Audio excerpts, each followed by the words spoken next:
Welcome to the Unit 6.5 Synopsis video.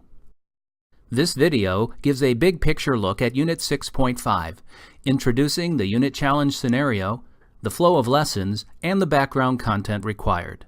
Unit 6.5 is designed for the 6th grade and is the 5th unit for the school year.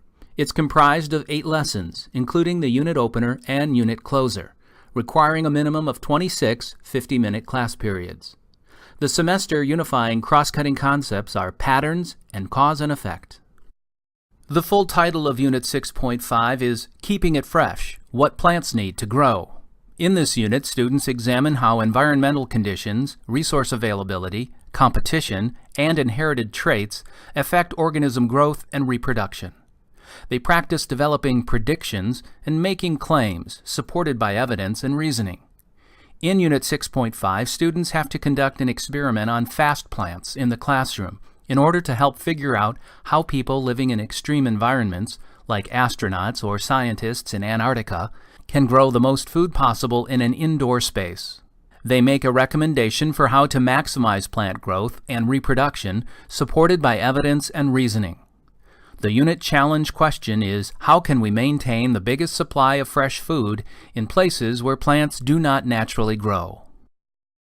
As presented in the unit challenge scenario, students have to figure out the best conditions to maintain a supply of leafy cabbage greens to satisfy the cravings and nutritional needs of people who live in a place where plants don't grow naturally, such as in space, the desert, Antarctica, or Michigan in winter.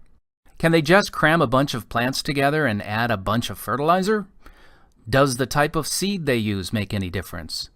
Throughout the experiment, they see the effects of various conditions on plant growth firsthand.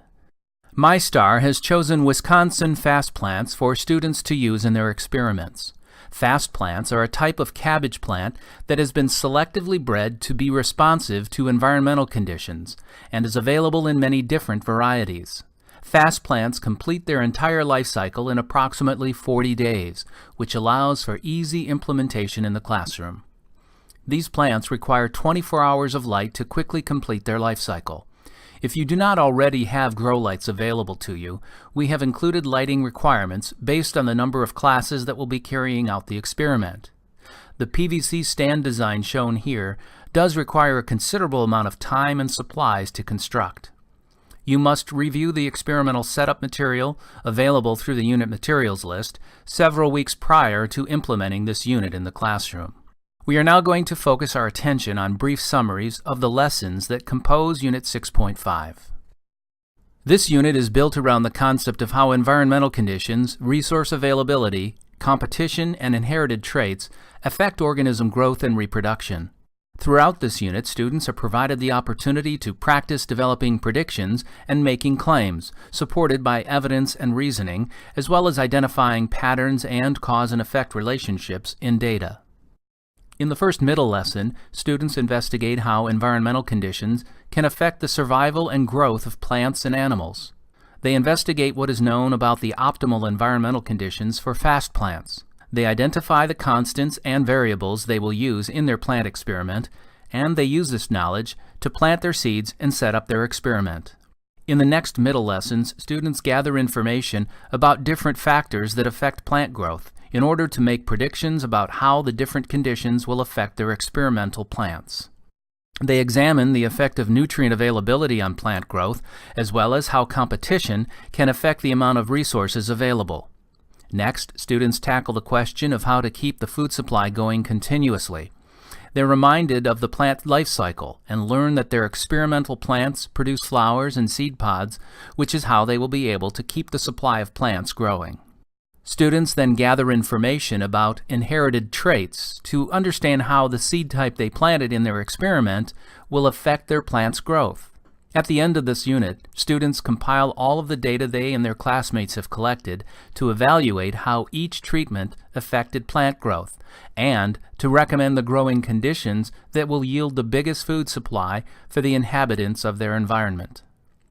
In common with all MyStar units, the first lesson serves to engage students in our topic, how to cultivate their own food in places where it's difficult or impossible for plants to grow naturally. After uncovering students' thoughts and ideas about conditions that affect plant growth, students are introduced to the unit challenge scenario and question. Through the creation of a class unit bubble map, students have the opportunity to think about what they need to learn in order to answer the question and address the challenge. The unit bubble map will be revisited and updated during the unit, reflecting the greater understanding students achieve as they progress through each lesson. During Lesson 2, students are presented with a puzzling phenomenon. Can banana trees survive and grow bananas on Michigan Tech's campus in the Upper Peninsula of Michigan? They discover that organisms have a range of environmental conditions within which they survive and grow best. In the Connect phase, students examine data from previous plant experiments and determine how much water and light their cabbage plants need to grow best, and the ideal temperature and soil type. They identify that information is missing about how the number of seeds planted in a container and the amount of fertilizer will affect the plant's growth. They determine they need to test these variables in different combinations in their own experiment. Then, students set up their plant containers with the various conditions and make a prediction about which condition will grow the most food and produce seeds. In Lesson 3, students learn that nutrients are a resource that plants need to grow. They discover that fertilizer pellets provide nutrients, and plants will grow the best when they have the proper amount of nutrients. The students use this information to make a prediction about how the amount of fertilizer pellets they put in their containers will impact plant growth. During Lesson 4, students observe that if there is competition for a limited resource, each individual receives less of that resource. When this occurs, the reduction in resources will decrease the growth of the individuals. To address the unit challenge, students use this information to make a prediction about how the number of seeds planted in a container will impact plant growth in their experiment. So far, this unit has focused on how to grow fresh food. Lesson 5 connects the pieces that students will need to collect seeds to keep a continual supply of plants growing. They review the plant life cycle and investigate how plant reproduction is affected by the resources available. Students use this information to make a prediction about how the amount of fertilizer will impact the number of seeds produced by the plants in their experiment. In Lesson 6, students are introduced to the concept of inherited traits, the characteristics an organism gets from its parents.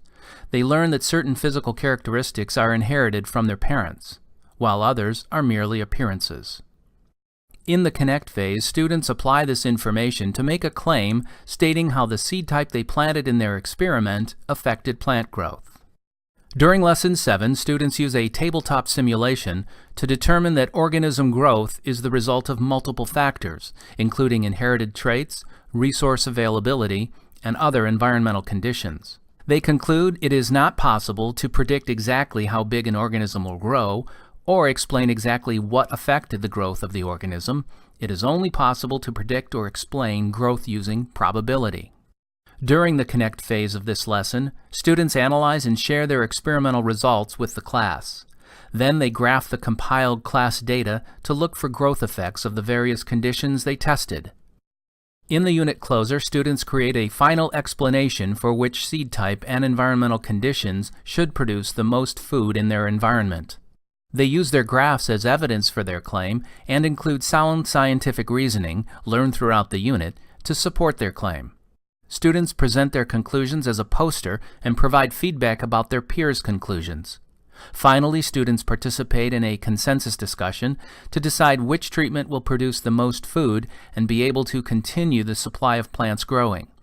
They reflect on their individual experiment and brainstorm ways they could improve on their process if they were to carry out the experiment again. We've now looked at all the lessons in Unit 6.5.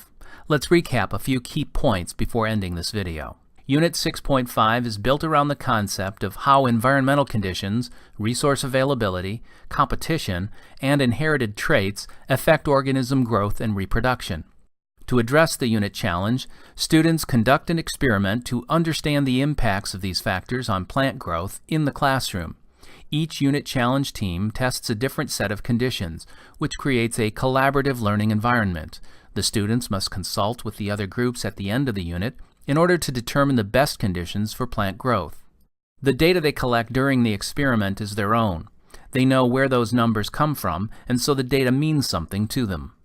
Throughout this unit, students are provided the opportunity to practice developing predictions and making claims, supported by evidence and reasoning, as well as identifying patterns and cause and effect relationships in data. You can find out more about Unit 6.5 by taking the Unit 6.5 Primer course and looking at the resources on the MyStar website at the address at the top of this page. Thank you for watching the MyStar Unit 6.5 Synopsis video.